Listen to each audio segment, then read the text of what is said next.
Olá, sejam muito bem-vindos para o nosso encontro semanal de Direito Constitucional 3. Eu, como vocês já sabem, sou o professor Silvio Teixeira, sou o tutor de vocês nesta disciplina e estarei aqui com mais um vídeo para essa nossa caminhada de aprendizagem juntos. Disponibilizarei também ainda hoje um material escrito para que vocês possam acompanhar essa aula, um material que utilizarei durante a apresentação, além de outros textos complementares. Espero que estejam todos preparados para que a gente possa, então, dar início a mais um encontro. Qual que é o assunto de hoje? Hoje a gente vai começar a falar de poder legislativo. Vocês se recordam, no nosso último encontro, tivemos a oportunidade de uma breve conversa a respeito de, dos poderes da República e das funções exercidas por eles, da tripartição de poderes, e a partir de agora a gente vai começar a focar especificamente em um desses poderes e assim trabalharemos com os demais. Hoje iniciaremos o poder legislativo, teremos alguns encontros falando sobre este assunto. Em seguida a gente deve continuar aí avançando para os demais poderes, o executivo, o judiciário, e o semestre encerra-se com o controle de constitucionalidade, conforme já havíamos combinado. Eu vou compartilhar uma tela com vocês e esse material, como eu já disse, vai também estar à disposição na nossa plataforma EAD.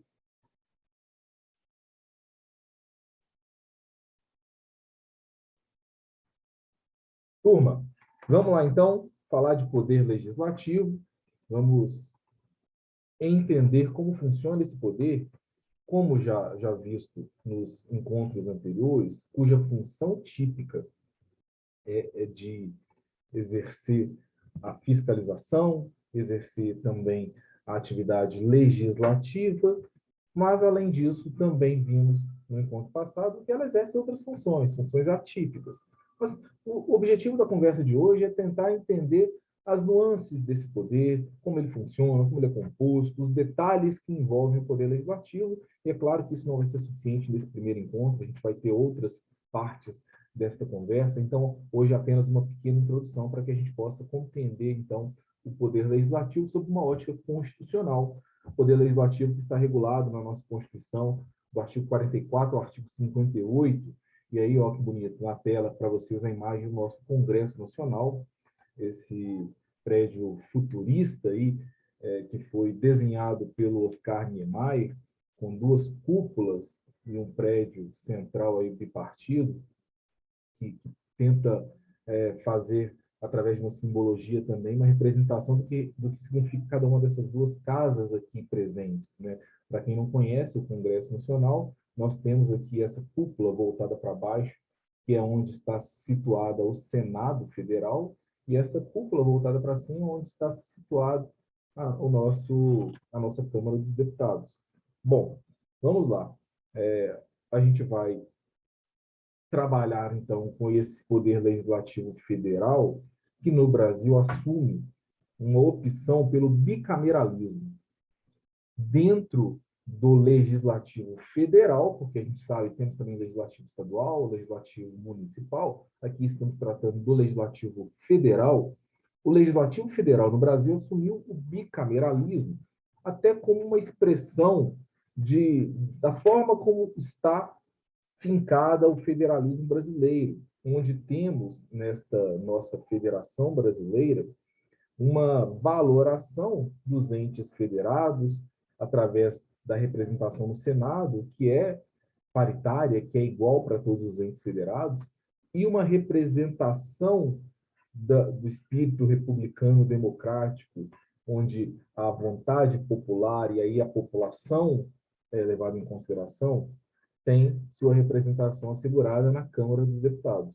Portanto, duas casas que atuarão independentes, não há uma relação de hierarquia entre elas, são câmaras independentes, casas que, portanto, têm seus próprios regimentos, que têm suas próprias regras, seus próprios servidores, sem qualquer tipo de subordinação, mas que exercem papéis importantes e complementares. A Câmara dos Deputados, que está regulada lá no artigo 45 da Constituição, ela tem um sistema de eleição de seus representantes do tipo proporcional, em cada estado e no Distrito Federal. O que significa isso? Significa dizer que a composição da Câmara dos Deputados levará em consideração o tamanho da população daquele ente federado. Portanto, estados com populações maiores, naturalmente, terão mais representantes na Câmara dos Deputados Federais, ao passo que os estados com uma população menor terão menos representantes. Para fazer o cálculo da eleição desses representantes, leva-se em consideração uma métrica que considera o quociente eleitoral e o quociente partidário, um cálculo feito, e esse é uma matéria lá das ciências políticas, ou da teoria geral do Estado, mas, de toda forma, a gente pode, em outro momento, também disponibilizar um material complementar a esse respeito para vocês, mas não é um assunto para a gente tratar nesse momento, mas esse quociente eleitoral vai fazer, através de um cálculo, levando em consideração a quantidade de votos obtidos pelo partido e a quantidade de candidatos que ele consegue eleger, um certo número de eleitos para aquela legislatura. Bom, qual é o número de deputados, então, que um determinado ente federado terá direito?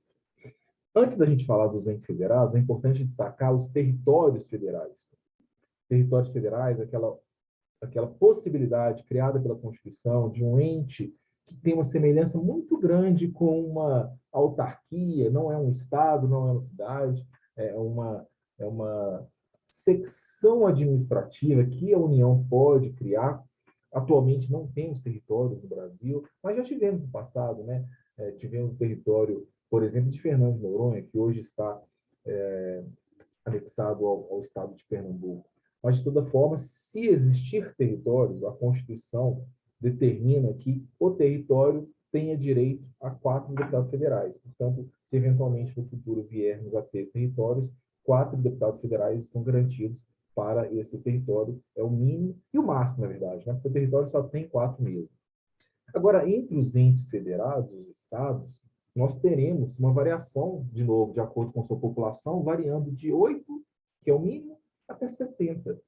Os estados com a menor população, 8 deputados. Os estados com as maiores populações, e aí no caso São Paulo, naturalmente, 70 deputados federais. Havendo também, após o processo eleitoral, a reserva de um contingente de suplentes que servem para a substituição destes mesmos deputados eleitos.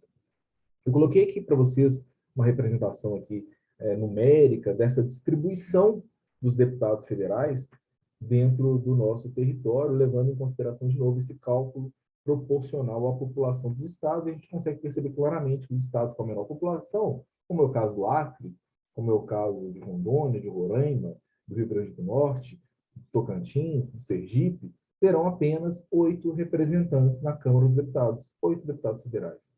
Ao passo que os estados maiores, com populações enormes, São Paulo, a maior população do Brasil, tem assegurado 70 representantes aqui embaixo. Minas Gerais, o nosso estado, com 53 representantes. Falo de Minas Gerais, não sei se quem me escuta está em Minas Gerais, mas aqui em Minas Gerais tem 53. O Rio de Janeiro, uma importante capital também, com um número razoável, com 46 deputados federais, tudo isso considerando aí a população dos estados. Moçada, o Congresso Nacional, e aí é bom que a gente já ressalte, né, o que é o Congresso Nacional? Quando eu uso esse termo Congresso Nacional, eu estou me referindo exatamente ao quê? Congresso Nacional é uma terminologia que vai fazer menção a esse poder legislativo bicameral, considerando a junção da Câmara e do Senado. Quando a gente tem as duas casas reunidas, a gente fala em Congresso Nacional. A soma das duas forma o Congresso Nacional. Bom, o Senado Federal, uma dessas casas do Congresso, que está disciplinado no artigo 46 da Constituição, vai ter um pouquinho de diferença na sua composição. Aliás, bastante diferença. A começar pela forma das eleições dos senadores, que, diferente dos deputados federais, é feita através do sistema majoritário puro. O que isso significa? Aquele que obtiver maior número de votos está eleito. Diferente dos deputados, que é necessário fazer um cálculo de quociente para se apurar quem vai ou não ser eleito em cada partido, para os senadores, basta tão somente um cálculo matemático de somatória. Quem somou mais votos adquiriu o direito à cadeira em disputa. Sistema majoritário puro, portanto, para a eleição dos senadores, que terão um mandato eletivo de 8 anos. diferente do que acontece com os deputados federais, que são eleitos para apenas 4 anos. Para 4 anos. Esse mandato de 8 anos do deputado federal não são renovados automaticamente a cada 8 anos, porque para a eleição de deputados, teremos que ocupar para cada ente federado tem 3 cadeiras. Cada estado, cada ente federado tem direito a 3 cadeiras de forma igualitária, independente de tamanho do estado, da sua população, do seu potencial econômico, não há qualquer diferenciação, levando em conta aqueles aspectos de um federalismo que entende que há uma igualdade entre os entes federados. Portanto, pelo bem da federação, todos os estados possuem o mesmo número de senadores. Só que esses 3 senadores que todos os estados têm direito, não são eleitos todos de uma única vez, em um único pleito. A renovação é feita de 4 em 4 anos, apesar de um mandato de 8 anos. E para que isso funcione, teremos eleições em que serão eleitos 2 senadores, e na eleição seguinte, apenas mais um, renova-se um. Na outra, renova-se 2, e na outra, renova-se um, de forma sucessiva. Portanto, renovação de 4 em 4 anos, todo o processo eleitoral majoritário para presidente, para deputados federais, também teremos eleição para senadores, enquanto em um primeiro ano teremos para 2 cargos, 2 postos, o outro elege apenas um, completando os 3. E assim continua-se de forma a manter sempre 3 senadores, com renovação parcial de 4 em 4 anos, ou 1/3 ou 2/3 sendo renovados em cada processo eleitoral. Senadores também são eleitos com suplente, mas diferente dos deputados federais, cujos suplentes são aqueles que estiveram à beira de serem eleitos, quase eleitos, os mais votados que não conseguiram se eleger. No caso do senador, o suplente é eleito junto com o senador. Portanto, como se fosse uma chapa. Quando você vota em um senador, você vota no cabeça de chapa e já também elege os seus suplentes, que é uma diferença também a ser considerada em relação aos deputados federais. Eu coloquei para vocês na tela, turma, um quadro comparativo, portanto, para que a gente possa ter essa primeira dimensão entre Câmara dos Deputados e Senado Federal, para que possamos aí completar essas informações que a gente já trabalhou até aqui. Senado Federal, portanto, do nosso lado esquerdo, representantes do Estado e do Distrito Federal. São os estados, são os entes federados que se veem representados pelos senadores. O papel dos senadores é ser um cargo de mais seriedade, um cargo de mais alta robustez. Os senadores, normalmente, são aquelas pessoas que gozam de um maior prestígio, porque são aqueles que irão representar não apenas uma parcela da população, um certo grupo, mas todo o Estado. Portanto, normalmente, pelo menos no aspecto filosófico, se imagina os senadores como pessoas de alto garbo, de alto gabarito, pessoas realmente preparadas para serem representantes de todo o ente federado. Os representantes dos estados e do Distrito Federal, que também goza deste posto de 3 senadores, serão eleitos para esse mandato de 8 anos e precisam ter uma idade mínima diferente dos deputados, justamente porque exige-se de um senador um grau de maturidade muito maior do que aquele exigido pelos deputados federais. Para ser senador da República, eu preciso ter no mínimo 35 anos, o que se imagina ser uma idade onde as pessoas já começam a adquirir uma certa bagagem, uma certa vivência, uma certa maturidade, denotando aí a importância deste cargo. Já os deputados são os representantes populares, representam o povo, representam segmentos da população. E é por isso que há cadeiras para a Câmara dos Deputados proporcional à população. Estados com uma população muito grande, é preciso que tenhamos muitos representantes para fazer voz a essa população. Estados menores podem ser representados por um número também menor de representantes. Essa lógica é justamente porque o deputado é a voz da população, é ele quem reverbera os interesses da população. Os senadores são eleitos pelo sistema majoritário, os deputados pelo sistema proporcional. De novo, aquela métrica, aquele cálculo para a eleição de senadores e deputados. Os senadores, a conta é mais simples, teve mais votos eleitos, os deputados levam-se em consideração a quantidade de votos que o partido adquiriu, a quantidade de cadeiras em disputa, enfim, há uma fórmula matemática para se chegar à eleição. Composição dessas duas casas. No Senado Federal, a gente falou aqui que serão 3 representantes para cada ente federado, para os estados e para o Distrito Federal. Como temos 27 estados, incluindo o Distrito Federal, teremos um total de 81 senadores. A Câmara dos Deputados terão 513 deputados, até porque a necessidade de representação popular e de ter um número de deputados maiores, significativamente maiores, para que todos os segmentos da população estejam devidamente representados. Mandato de 8 anos para um senador, mandato de 4 anos para um deputado. A renovação do Senado é de 4 em 4 anos, mas seguindo aquela lógica, 1/3 em uma eleição, 2/3 em outra. Já no caso dos deputados, a renovação é integral. A cada 4 anos, os mandatos se encerram e se substituem os deputados, salvo em caso de reeleição, naturalmente.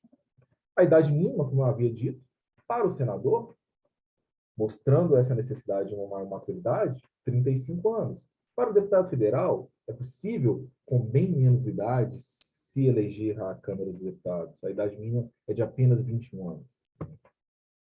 Bom, e o funcionamento parlamentar? Como é que funciona o nosso parlamento? Como é que é a lógica de funcionamento das nossas casas do Congresso Nacional? Bom, a gente vai partir do conceito de legislatura, está definido no artigo 44, parágrafo único da Constituição, como sendo este período de mandato exercido pelos representantes eleitos. Por exemplo, a legislatura, ela vai ter início no primeiro dia do mandato, se estendendo até o término daquele mandato. Essa é a noção de legislatura que está presente no nosso texto constitucional. Agora, a ideia de sessão legislativa, o conceito de sessão legislativa, leva-se em consideração o ano parlamentar. E aqui reside uma diferença importante que a gente precisa pontuar. Cada sessão legislativa, ela compõe-se do período de um ano em que está em funcionamento o Congresso Nacional. Qual é o período exato em que funciona o Congresso Nacional? O nosso Congresso Nacional, ele tem uma atividade, ele tem uma atuação que vai se estender de 2 de fevereiro do ano até 22 de dezembro deste mesmo ano. Portanto, aí residiria o que a gente vai chamar de uma sessão legislativa. É o ano parlamentar. Sessão legislativa de 2 de fevereiro a 22 de dezembro, com um intervalo aí no meio do ano, que vai de 17 de julho a 1º de agosto, tem um recesso parlamentar. Esse período, de 2 de fevereiro a 22 de dezembro, é o período em que o Congresso funciona, portanto, é uma sessão legislativa. O que nos leva a concluir que uma legislatura, aquele primeiro conceito, né, o período integral do mandato, uma legislatura é composta de quantas sessões legislativas? 4 sessões legislativas, porque são 4 anos que levam-se até uma nova eleição, até o início de uma nova legislatura. Portanto, cada sessão legislativa é composta deste período de 2 de fevereiro a 22 de dezembro. Cada legislatura é composta de 4 sessões legislativas. Ficou claro? Ótimo. Vamos avançar, então. Sessão legislativa ordinária é, de novo, esse período que vai do dia 2 de fevereiro ao dia 22 de dezembro. Agora, a gente tem o que a Constituição chama de sessão legislativa preparatória, que é o período que antecede o início de uma legislatura. É o momento em que se prepara as posses, é o momento em que se prepara a tomada dos compromissos dos eleitos. Portanto, há uma sessão que antecede o início do ano legislativo. Sessão legislativa ordinária é aquelas que acontecem durante o funcionamento normal do Congresso, dentro de uma sessão legislativa, dentro daquele ano parlamentar. Sessão preparatória, aquela que vem antes. Sessões legislativas extraordinárias, artigo 57, parágrafo 6º, são aquelas sessões que são convocadas extraordinariamente fora dos períodos normais de funcionamento do Congresso Nacional. Dentro de um recesso, por exemplo, quando há necessidade de uma reunião extraordinária, faremos, então, uma sessão legislativa extraordinária.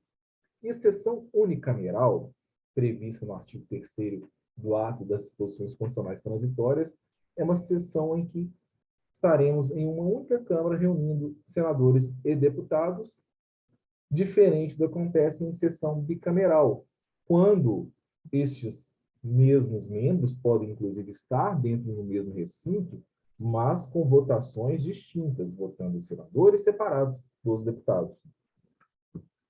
E, finalmente, a nossa Constituição faz menção ainda à sessão conjunta. A sessão conjunta são eventos extraordinários, em que, de forma excepcional, a nossa Constituição exigirá o trabalho simultâneo das duas casas.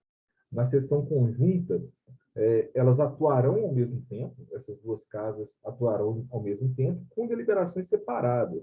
A contagem de votos, por exemplo, serão contabilizados por casa. Parlamento, Senado, Parlamento, Câmara, votarão sobre uma determinada proposição de forma separada, embora reunidos em uma sessão conjunta. O artigo 3º, perdão, o parágrafo 3º, artigo 57 da Constituição, vai estabelecer, por exemplo, para a gente pontuar aqui, quais são as situações em que teríamos uma sessão conjunta do Congresso Nacional. A gente usa esse instituto da sessão conjunta, por exemplo, para inaugurar a nossa sessão legislativa. Deixa eu pegar um marca-texto aqui para a gente fazer esses destaques. Olha só, a sessão legislativa, ou o ano parlamentar, ela é inaugurada em uma sessão conjunta. Reúne-se Câmara e Senado. A sessão conjunta também é utilizada para a elaboração do regimento comum, o regimento do Congresso Nacional. Quando estão reunidas as duas casas, a gente faz um Congresso Nacional. A elaboração do regimento do Congresso Nacional é feita em sessão conjunta.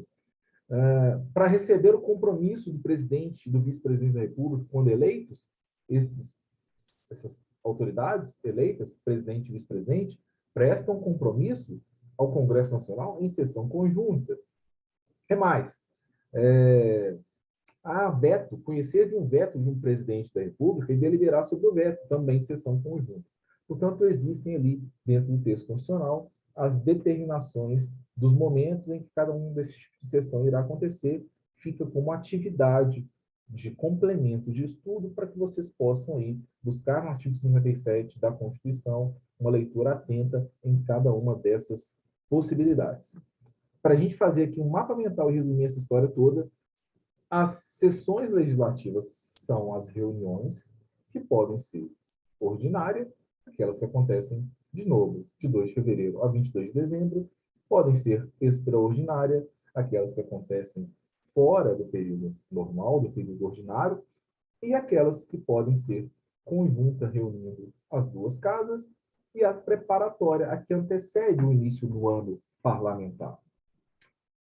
Turma, vamos falar um pouquinho de funcionamento parlamentar, e para a gente entender o funcionamento do Congresso, um órgão que tem como uma das principais atribuições realizar votações, decidir a respeito de proposições de leis, decidir a respeito de questões que tenham relevância ao Estado, de uma forma geral. Isso tudo é feito através de votações que acontecem no parlamento.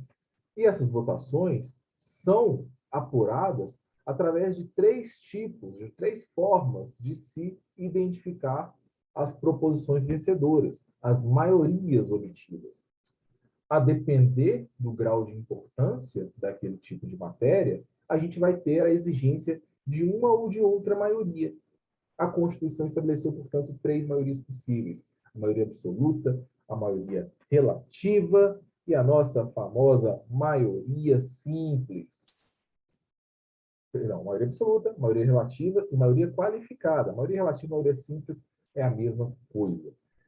Qual a diferença, então, dessas três maiorias, dessas três formas de se apurar um vencedor em uma determinada votação? Eu vou mudar aqui para a caneta para que a gente consiga rascunhar isso. O conceito de maioria absoluta pressupõe a presença de, pelo menos, entre os votantes, 50% dos membros daquela casa, dos integrantes daquela casa. E a maioria absoluta é obtida quando se consegue 50% dos votos daquela determinada casa, mais um inteiro. Portanto, vamos lá. Senado Federal, temos 81 deputados. 50% de 81 seriam 40 e meio. Como não existe meio, 40 inteiro, 40 e meio mais um inteiro, chegaríamos ao número de 41. A maioria absoluta no Senado Federal são 41 senadores. Eu estou levando em consideração a totalidade de membros da casa. Se eu estivesse fazendo esse cálculo com os deputados, deveria, para chegar ao cálculo da maioria absoluta, considerar 513 deputados, sempre levando em consideração 50% da totalidade. O que não acontece no caso da maioria relativa ou da maioria simples. Maioria relativa ou maioria simples leva em consideração a maioria dentre os presentes naquela determinada sessão. Portanto, imaginemos que em uma determinada sessão da Câmara dos Deputados apareceram 150 deputados federais. 150 deputados federais, um número bem baixo, né? Considerando que temos um total de 513. Se aquela proposição exige para sua aprovação apenas maioria simples, uma proposição como essa levaria em consideração 50% de 150, que seria 75, não é isso? Mais um inteiro, portanto, 76. 76 seria a maioria simples. Reparem que se eu levar em consideração o total de deputados, 76 está longe, inclusive, da metade. Porque a maioria simples não leva em consideração a metade dos membros, mas a metade dos presentes naquela sessão. Portanto, maioria absoluta. Vamos colocar aqui. Maioria absoluta. Maioria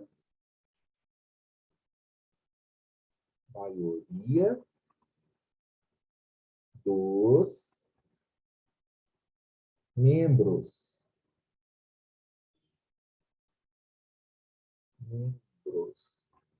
Escrever com mouse não é fácil, gente.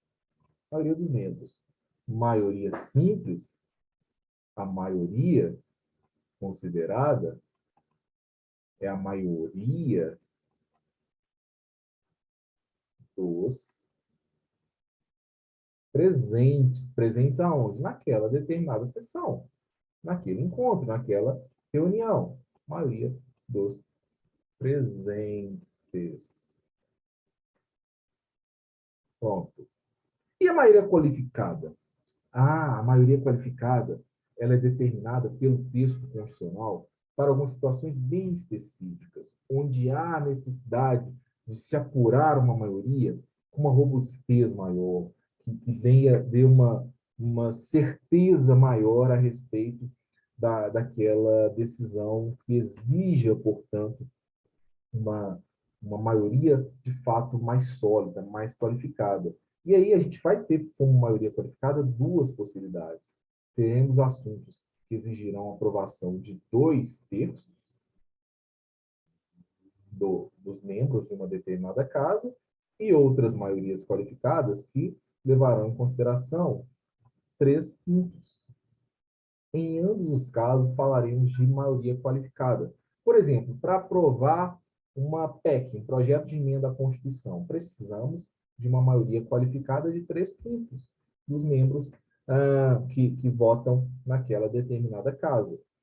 Isso como uma forma de assegurar que essa matéria tão importante, uma emenda à Constituição, seja de fato aprovada por um número consistente de parlamentares. Moçada, para a gente finalizar esse nosso encontro de hoje, o artigo 48 trata de inúmeras atribuições do Congresso Nacional e vale a pena uma leitura atenta, mas eu trouxe aqui no nosso material para que a gente pudesse acompanhar junto aqui, para a gente ter uma dimensão das atribuições do Congresso Nacional, e quando falamos em Congresso Nacional, novamente estamos falando da reunião das duas casas, Câmara e Senado. Artigo 48, cabe ao Congresso Nacional, com a sanção do presidente da República, não exigida essa para o especificado no 49, 51 e 52, dispor sobre todas as matérias de competência da União, especialmente sobre sistema tributário, arrecadação e distribuição de rendas, plano plurianual, diretriz orçamentária, orçamento anual, operação de crédito, dívida pública, emissão de curso forçado, fixação e modificação de efetivos das Forças Armadas, planos e programas nacionais, regionais e setoriais de desenvolvimento, limites de território nacional, espaço aéreo, marítimo, bens e domínios da União, incorporação e subdivisão ou desmembramento de áreas de território de Estado, ouvidas as assembleias legislativas, transferência temporária de sede do governo federal, concessão de anistia, organização administrativa judiciária do Ministério Público e da Defensoria Pública da União, criação, transformação, extinção de cargos e empregos, funções públicas, observado o artigo 84, inciso 6, letra B, criação e extinção de ministérios e órgãos da administração pública, telecomunicações e radiodifusão, matéria financeira, cambial, monetária, instituição financeira e suas operações, moeda, seus limites de emissão, o montante da dívida mobiliária federal, fixação do subsídio dos ministros do STF, enfim, coisa pra caramba que integram aqui as atribuições do Congresso Nacional previstas no artigo 48 da Constituição. O artigo 49 vai falar também, nessa mesma linha, das competências exclusivas do Congresso Nacional. Das competências exclusivas do Congresso Nacional, e aí a gente vai ter um número bem extenso de competências exclusivas também. Como dever de casa, como lição de hoje, esse material já está destacado no artigo 49, mas que vocês podem encontrar facilmente no texto constitucional. Eu quero que todos façam uma leitura atenta dessas competências exclusivas do Congresso Nacional, para que vocês já comecem a ter uma dimensão daquilo que é feito conjuntamente pelo Congresso Nacional, para que nos próximos encontros a gente possa trabalhar de forma individualizada com as atividades da Câmara, do Senado, e em seguida passarmos para o processo legislativo e entender como funciona a produção de normas, de leis no nosso sistema legislativo. Portanto, para hoje, vamos ficando por aqui. Espero que tenha sido proveitosa esta nossa conversa. Disponibilizarei esse material que utilizamos para vocês na nossa plataforma e também colocarei lá para vocês alguns materiais complementares para que o estudo de vocês fique ainda mais completo. Continuo à disposição de vocês. Podem enviar dúvidas, sugestões, reclamações, elogios, o que quiserem, pela nossa plataforma, pelos nossos canais de comunicação, pelo meu e-mail institucional. E uma novidade, eu estou, provavelmente para a semana que vem, colocando ali um link para um grupo do WhatsApp que eu criarei da nossa disciplina, para que a gente tenha um canal extra de comunicação, para que a gente possa dinamizar alguns informativos, algumas comunicações, embora teremos ainda a utilização constante das nossas plataformas do EAD para este comunicado oficial. Quero agradecer a todos, deixando aqui o meu grande abraço e até a próxima.